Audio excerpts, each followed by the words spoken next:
નમસ્કાર દોસ્તો, હું સંદીપ ગજ્જર આપનું સ્વાગત કરું છું મારી યુટ્યુબ ચેનલમાં. આજે લાઈફ ઇન્સ્યોરન્સના મહત્ત્વ વિશે એક સરસ મજાની વાર્તા તમારી સાથે લાવ્યો છું. તો એક સરસ મજાની સ્ટોરી, એક કહાની તમારી સાથે શેર કરવા માગું છું, જેમાં આપણને જીવન વીમાનું મહત્ત્વ આપણી જીવનમાં કેટલું છે એનાથી તમને ધ્યાન આપશે. આ એક સ્ટોરી છે અમદાવાદના એક ફેમિલીની. એક હસબન્ડ વાઈફ જે અમદાવાદમાં રહે છે, એમના 2 બાળકો સાથે. અને જે વાઈફ છે એમનું પિયર, એમનું માયકો બોમ્બેમાં થાય છે, મુંબઈમાં.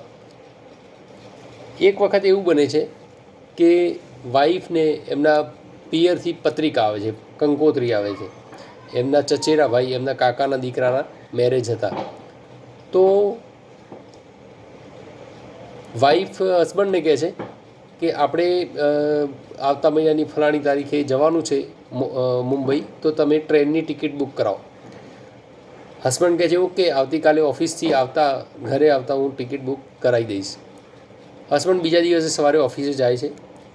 ઓફિસે જાય છે એટલે હસબન્ડના જે બોસ હોય છે, ઓફિસે જે બોસ હોય છે, એ એને કેબિનમાં બોલાવે છે અને એને કહે છે કે તમારે આવતા મહિનાની અમુક તારીખે સુરત એક મિટિંગમાં જવાનું છે.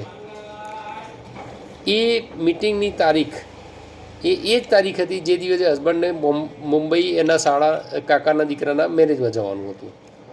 હવે દોસ્તો, અમદાવાદથી મુંબઈ જતાં વચ્ચે સુરત આવે. હવે હસબન્ડને મુંબઈ જવા માટે ટિકિટ બુક કરાવવાની હતી. તો હસબન્ડને ટિકિટ કેવી રીતે બુક કરાવવી જોઈએ? એની પાસે ટિકિટ બુક કરાવવા માટે 2 ઓપ્શન છે. એક તો એની પોતાની ટિકિટ એ સુરત જવાની બુક કરાવે અને બાકીના ફેમિલીની મુંબઈની ટિકિટ બુક કરાવે, એવું કરી શકે. અથવા તો પૂરેપૂરા ફેમિલીની સુરતની ટિકિટ બુક કરાવી દે અને પોતે સુરત ઉતરી જાય અને એના ફેમિલીને પછી કહે કે હવે તમે તમારા રીતે સુરતથી મુંબઈ તમારી રીતે જાઓ.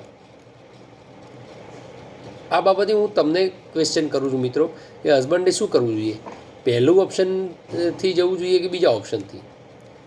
ઓબ્વિયસલી તમે જ એમ જ કહેશો કે પહેલાં ઓપ્શનથી જવું જોઈએ, કે હસબન્ડે પોતાની ટિકિટ સુરતની બુક કરાવવી જોઈએ અને એના વાઈફની અને બાળકોની ટિકિટ મુંબઈની બુક કરાવવી જોઈએ. ઓબ્વિયસલી સાચું છે.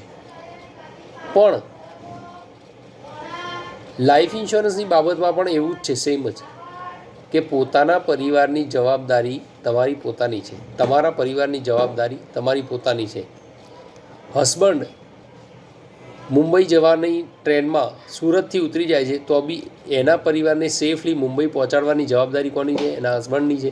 તો હસબન્ડને એમની પૂરેપૂરી ટિકિટ બુક કરાવવી પડે. એ જ રીતે LICની બાબતમાં, જીવન વીમાની બાબતમાં એવું છે કે જીવનની અંદર ક્યારેય આપણી ટ્રેનમાંથી આપણે ઉતરી જવાનું થાય અને આપણો પરિવારની સફર ચાલુ રહે, જીવનની સફર ચાલુ રહે, ત્યારે એમને જીવનની આગળની સફરમાં કોઈ તકલીફ ના પડે એના માટે જીવન વીમો આજે લેવો જરૂરી છે. એમની મુંબઈની ટિકિટ લેવી જરૂરી છે. આથી હું તમને બધાને રિક્વેસ્ટ કરીશ કે નાનો તો નાનો પણ એક આપનો LICનો જીવન વીમો લો અને પોતાના પરિવારની સુખાકારીમાં, આપની ગેરહાજરીમાં આપનો પરિવાર સુખી થાય એ રીતના પ્રયત્નો કરો. યાદ રાખો મિત્રો, LICનું એક સૂત્ર છે, જિંદગી કે સાથ ભી અને જિંદગી કે બાદ ભી.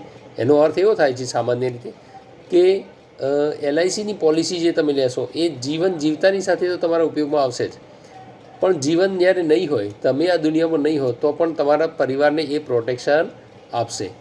પણ બીજી રીતે જોઈએ તો જિંદગી કે બાદ ભી અને જિંદગી કે સાથ ભી અને જિંદગી કે બાદ ભી, એનો બીજો અર્થ એવો છે કે તમે જીવો છો ત્યારે તો તમારી પરિવારની જવાબદારી તમારી જ છે, પણ ઇનકેસ આ દુનિયામાં તમે નથી ત્યારે પણ તમારા પરિવારની જવાબદારી તમારી પોતાની છે.